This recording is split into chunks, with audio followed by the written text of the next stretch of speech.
Morning students, we are doing 1.3 जिसमें हमें indigenous bankers के बारे में स्टडी करना था, हिस्ट्री ऑफ कॉमर्स के बारे में हमने स्टडी किया। In the last video we have done the introductory part of indigenous bankers और उनके फंक्शंस क्या क्या थे, नॉन बैंकिंग बैंकिंग फंक्शंस को हमने सारा स्टडी किया था।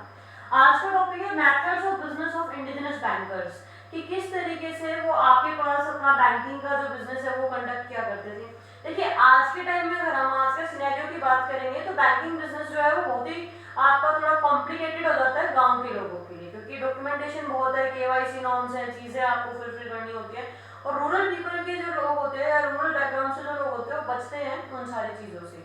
तो उस टाइम पे इंडिजिनस मेडिकल पीरियड की हम बात करें तो इंडिजिनस बैंकर्स बहुत ही बड़ा रोल, इंपॉर्टेंट रोल प्ले करते थे आपके अर्बन और रूरल पीपल दोनों के लिए। इस तरीके से यहाँ पे फ्लेक्सिबल इनफॉर्मल अप्रोच होती थी आपके कस्टमर्स के लिए।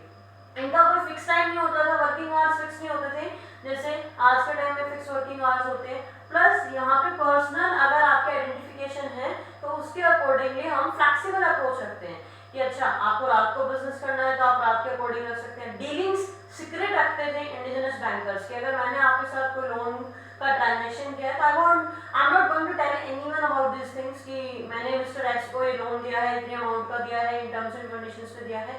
वो ट्रेडिंग जो है वो सीक्रेट बनी रहती थी। अब उसके साथ साथ कई बार क्या होता था आपके पास अगर मैंने आपको लोन दिया है एंड सपोज मिस्टर एक्स को मैंने 10,000 रुपीज का लोन दिया और जब उनको वो लोन पे करने की चीजें ड्यूरेशन उनका आया तो उस केस में वो टाइम जब आया तो वो नहीं पे कर पाए किसी भी कारण से, तो ड्यूरेशन जो है मैंने एडजस्ट कर दी उनके अकॉर्डिंग। तो इससे क्या हुआ, मैं मेरे क्लाइंट के और भी आपके पास अच्छे टर्म्स पे आ गई हूँ। तो फ्लेक्सिबल अप्रोच होती है, फ्लेक्सिबल अप्रोच होने के साथ साथ इनफॉर्मल अप्रोच होती है और इजी टर्म्स, इजी नॉर्म्स होते हैं, तो उसके अकॉर्डिंग हम अपने कस्टमर से बहुत ही अच्छे से कनेक्ट हो पाते हैं। तो ये तो था आपके पास एक फ्लेक्सिबल इनफॉर्मल, आपके पास प्लस आपका वर्किंग आवर्स फिक्स नहीं है, ड्यूरेशन आप एडजस्ट कर सकते हैं सॉरी, उन सारी चीजों के अकॉर्डिंग आपका method of doing business by the indigenous bankers. But जब हम बात करते हैं method of advancing loans by indigenous bankers कि किस तरीके से आपके पास आपके जो इंडिजिनस बैंकर्स है वो लोन कैसे एडवांस करते थे, फर्स्ट आपका वे है लोन्स अगेंस्ट द रिसिप्ट्स, कि आपने एक सिंपली रिसिप्ट्स बना दिए, उसको एक प्रूफ की तरह आपका एक्ट करेगा कि उस रिसिप्ट के एक्सचेंज में आपने लोन लिया है और जब भी वो लोन रीपे करने का टाइम आएगा तो that receipt will have as a proof. Simply जैसे आज के टाइम में हम मनी डिपॉजिट करवा के आते हैं बैंक में, विड्रॉ करवाते हैं तो विड्रॉल और पेइंग स्लिप हमारे पास होती है, सेम में उस टाइम पे रिसिप्ट्स होती थी।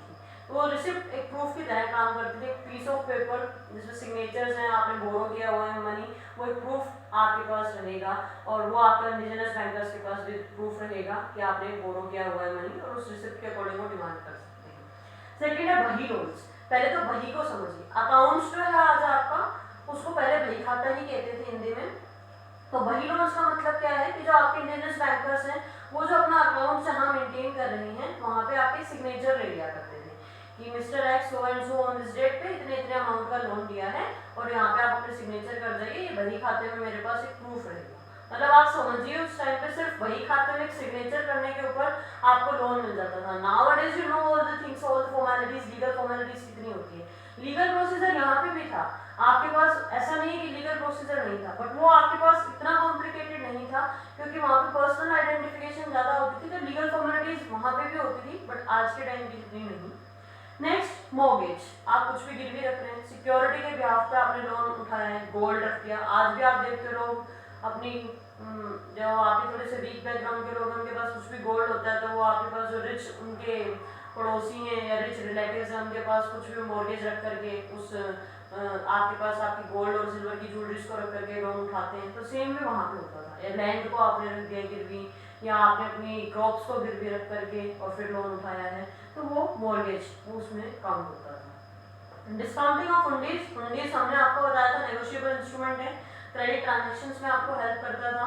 अभी डिस्काउंटिंग का मतलब होता है कि जब आपको टाइम से पहले जरूरत है, सपोज मैंने 3 महीने के लिए हुंडी बनाई थी कि मैं 3 महीने बाद इतना इतना अमाउंट है या इतना इतना मैंने क्रेडिट ट्रांजेक्शन किया है, 10,000 रुपये का मैंने सामान खरीदा है मिस्टर एक्स से, मैं 10,000 रुपये उनको 3 महीने बाद पे करूँगी और वो हुंडी में मेरे पास सारी वो चीज़ें हैं या वो हुंडी में मेरे को मैंने लिख किया है डिटेल। आपके पास अकाउंट्स में आप एक चैप्टर पढ़ेंगे बिल्स ऑफ एक्सचेंज सेम वही होगा, आपके पास वो पूरा डिटेल में आपको वहाँ स्टडी करना है। यहाँ पर बस इतना सा जान लीजिए कि अगर मेरे पास ये मार्कर है और इसको मैंने as a collateral security, as a proof रखा हुआ था अपने पास, तो मैंने इसको क्या किया है, अगर मुझे आज ही मैंने मिस्टर एक्स को लोन दिया है इस मार्कर के बिहाफ पे, तो और मुझे लगता है कि यार मिस्टर एक्स 3 महीने बाद वो पैसा देंगे, तो मैं क्या करूंगी, इस मार्कर को ले जा करके बैंक के पास गई कि आप रख लीजिए, मिस्टर एक्स आपको 3 महीने बाद पैसे दे देंगे और आप डिस्काउंट करके मुझे थोड़ा भी जो भी बनता है आपकी रेट ऑफ इंटरेस्ट के अकॉर्डिंग और वो आप मुझे दे दीजिए मेरा पैसा।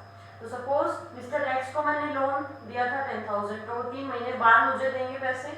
मैंने क्या किया, इस प्रूफ को बैंक के पास रखा और वो 10,000 पे कुछ भी उनका जो इंटरेस्ट या डिस्काउंट बनता है उन्होंने वो काटा, सपोज 500 रुपीज़ काट लिया। तो 10,000 में से 500 रुपीज़ जाने के बाद 9,500 रुपीज़ मुझे आज की डेट में मिल गए हैं। अब 3 महीने बाद वो पैसा जो भी होगा वो मिस्टर एक्स बैंक को देंगे। तो बहुत सारे इसकी पॉसिबिलिटीज बनती है, ये नहीं दिया तो मिस्टर एक्स ने या जो भी है वो सब आप डिटेल में स्टडी करेंगे आपके अकाउंट्स में।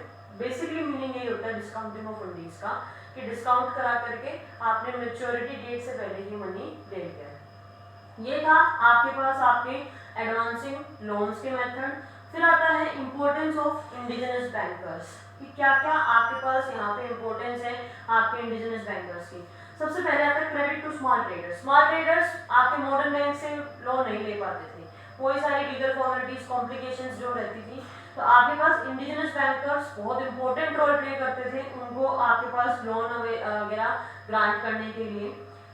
क्रेडिट टू एग्रीकल्चर, ये तो मेन है, आपको सीड्स चाहिए, फर्टिलाइजर्स चाहिए, या आपके पास आपको कोई इक्विपमेंट्स खरीदने हैं, तो उसके लिए आपके पास आपको बुलेट कार्ड वगैरह चाहिए। उस टाइम में तो बुलेट कार्ड वगैरह चलती थी, आपके पास ट्रैक्टर्स तो थे नहीं।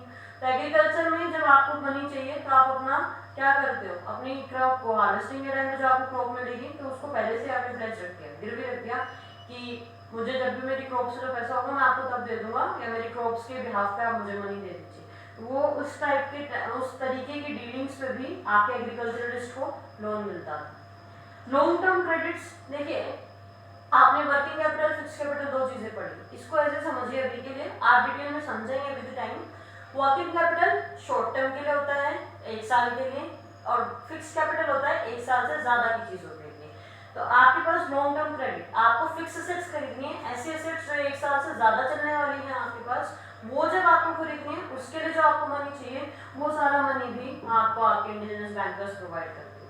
तो short term credit, long term credit, agricultures के लिए हेल्प करना, आपके स्मॉल ट्रेडर्स के लिए हेल्प करना, ये सारी चीजें आपके इंडिजिनस बैंकर्स करते थे।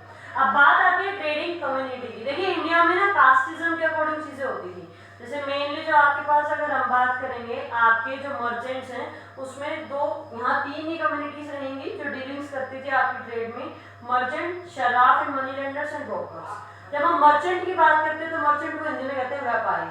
और देखिए आपके पास इसकी अगर हम बात करें तो गुजरात और राजस्थान में आपकी जितनी भी हिंदू और जैन फैमिलीज में जो बनिया कम्युनिटी होती है वो बहुत ही फेमस रही थी आपके मर्चेंट्स के लिए। वो ग्रेन्स का, पल्सेस का आपके पास आपका ट्रेड करते थे। और एक और कम्युनिटी होती थी बंजारा। बंजारा नाम से क्लियर है, एक प्लेस से दूसरे प्लेस पे घूमते रहते हैं और वो ट्रेड किया करते थे। तो आपकी बनिया कम्युनिटी, जिसको वैश्य कम्युनिटी भी कह सकते हैं, प्लस आपके पास आपकी बंजारा कम्युनिटी जो एक प्लेस से दूसरे प्लेस पे घूमते हुए ट्रांजेक्शंस करते थे, ट्रेड करते थे। तो मर्चेंट्स में आपके पास 4 अकाउंट होते थे, ग्रेन्स का, पल्सेस का, आपकी सीरियल्स का ट्रेड करना, वो सारी चीजें मर्चेंट्स में काउंट होती है। नेक्स्ट है Shroff and money lender. Shroff होते हैं सुनार जिनको हम बोलते हैं, गोल्डस्मिथ जिनको आप बोलते हैं, ये प्योरिटी चेक कर सकते थे आपके गोल्ड एंड सिल्वर्स की। तो गोल्ड एंड सिल्वर्स की तो डीलिंग्स कर ही रहे हैं साथ साथ, प्लस वो मनी लेंडर का भी रोल प्ले कर रहे हैं कि आपके पास उधार देना है पैसा किसी को, तो उसका भी रोल वो इम्पोर्टेंटली वहाँ पे प्ले कर रहे हैं। तो आज के टाइम में जिनको आप आपके ज्वेलरी में जो लोग डील करते हैं वो उस टाइम पे आपके पास ऐसे मनी लेंडिंग का भी काम करते थे। तो जो मेन कम्युनिटी थी वो आपके पास आपके शराफ और मनी लेंडर्स भी हो जाते थे कि गोल्ड एंड सिल्वर की प्योरिटी के बिहाफ पे आप मनी भी लेंड कर रहे हो, प्लस आप गोल्ड एंड सिल्वर की ज्वेलरी का बिजनेस भी कर रहे हो। उसके साथ आता था ब्रोकर्स। ब्रोकर्स को आप दलाल भी कहते हो। ये बीच का रोल प्ले करते हैं, एक तरफ होगा आपके सप्लायर तो एक तरफ होगा आपका कस्टमर्स, ये दोनों पार्टीज को मिलाने का काम करते हैं। इसमें आज का एग्जाम्पल मैं आपको देती हूँ, जैसे जब आप 12th पास करके दिल्ली जा रही हैं और अगर आपको कॉलेज का हॉस्टल नहीं मिल पाया है तो आप पीजी सर्च कर रहे हो मेन एरियाज में या फ्लैट सर्च कर रहे हो, तो ऑब्वियसली बात है आपको क्वालिटी पीजी या क्वालिटी फ्लैट सर्च करने में बहुत टाइम लग जाएगा और हो सकता है आपको ना भी मिले जैसा आपको चाहिए। तो उसके लिए क्या है, ब्रोकर्स हैं वहाँ पे, ऐसे ब्रोकर्स जो आपसे कमीशन चार्ज करेंगे और उस कमीशन के बिहाफ पे आपको जैसी रिक्वायरमेंट है वैसा पीजी या फ्लैट ढूंढ करके आपको देंगे। तो इस तरीके से आपकी ट्रेडिंग कम्युनिटी पहले के टाइम पे होती थी कि सीरियल पल्सेस के जो आपके पास प्रोड्यूसर्स हैं और एक तरफ कस्टमर्स हैं, तो ब्रोकर्स बीच में कमीशन के ब्याज पे दोनों पार्टीज को मिलाते थे, जैसे भी कमीशन चार्ज करेंगे जैसे भी, और आपके प्रोड्यूसर को कस्टमर से मिला दे, कस्टमर को प्रोड्यूसर से मिला दे। अच्छा आपको पल्सेस चाहिए तो पल्सेस वाला प्रोड्यूसर यहाँ पे, आपको ग्रेन्स चाहिए ग्रेन्स वाला प्रोड्यूसर यहाँ पे, तो वो सारी चीजें आपके ब्रोकर्स करते थे। फिर आता है इम्पोर्ट एंड एक्सपोर्ट कितना होता था इंडिया में। देखिए इम्पोर्ट्स की अगर हम बात करें, इंडिपेंडेंस से पहले का टाइम अलग था, इंडिपेंडेंस के बाद टाइम अलग है। आपके पास आप स्पाइसेस जो आपके बहुत होता है, ओपियम, आपके पास आपके पेपर, ये सब हम आपके एक्सपोर्ट कर रहे थे। और इंपोर्ट में हमारे पास क्या हो जाता था, सिल्क, आपके पास पेपर, आपका टी, ये सारी चीजें आपको इंपोर्ट करनी पड़ती थी। अब इंडिपेंडेंस की जब हम बात करें तो इंडिपेंडेंस से पहले आपके पास आपके ब्रिटिश रूल आने से पहले इंडिया का सिनेरियो अलग था। आपको पता होगा भारत को सोने की चिड़िया कहा जाता था, तो उसने बहुत सारे लोगों को आपके अट्रैक्ट किया, लोग आए बाहर से, इन्वेजन हुए इंडिया के ऊपर, आपकी यूरोपियन कम्युनिटी से लोग आए, और आप सभी जानते हैं ब्रिटिश रूल में रहा है इंडिया, तो उसके कारण ऐसा सीन आपके पास हुआ कि जो हम पहले एक्सपोर्ट करते थे वही हमें इंपोर्ट करना पड़ा। बट आफ्टर इंडिपेंडेंस चीजें चेंज हुई और आपके पास आज आप जानते हैं कि कितना फ्लोरिश कर रहा है हमारा इंडिया। और मेजर इंपोर्ट ट्रेड सेंटर्स की अगर हम बात आपके पास ट्रेड सेंटर्स की बात करें तो जैसे वुलन्स के लिए कश्मीर, आपके पास आपके पंजाब एंड सिंध में आपके वेपन्स बनते हैं, आपके पास शिप्स वगैरह के लिए कैलकटा है। तो इस तरीके से प्लेसेस आपके फेमस है। मेटल्स के लिए आपके बनारस फेमस हो गया, बनारसी साड़ियों के लिए आपके बनारस फेमस था। तो इस तरीके की चीजें होती थी। और मोड्स ऑफ ट्रांसपोर्टेशन क्या रहता था, लोकल एरियाज में हम क्या यूज करते थे, बुलेट कार्ट वगैरह, और अगर फॉरेन ट्रेड की बात करें तो वाटरवेज, जिसमें हमारा शिप यूज होता था। तो ये था आपका सारा 1.3। Next we will start business risk, that is 1.4 in the next videos. Thank you.